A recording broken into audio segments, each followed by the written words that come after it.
Buntag sa tanan. Mga par, na ko i-share karon adlaw. Kapaw ba ka par nga ngani sa United Kingdom, 13 years old pwede na makatrabaho? Yeah, you heard it right. Age 13 to 16 years old par, naa siya'y kanang right nga manarbaho maximum 25 hours in a week kung decided ang parents nga patrabaho niyang anak.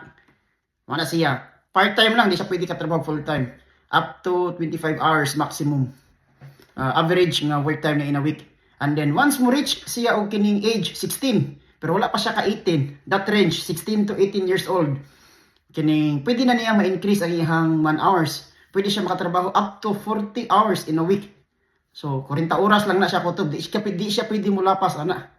And then at the age of 18 pa, pwede makatrabaho ang tao ni sa United Kingdom og more than 40 hours. Pero maximum man niya 48 hours sa siya.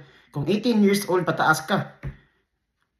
Pero na siya exemption sa nga nga side par. Guys, employer dili jud siya ka force ni employee manarbaho beyond 48 hours unless otherwise opted out ni employee suwat og pirmas kontrata kasabutan nga pwede siyang motrabaho beyond 48 hours nga mahog na nga overtime niya.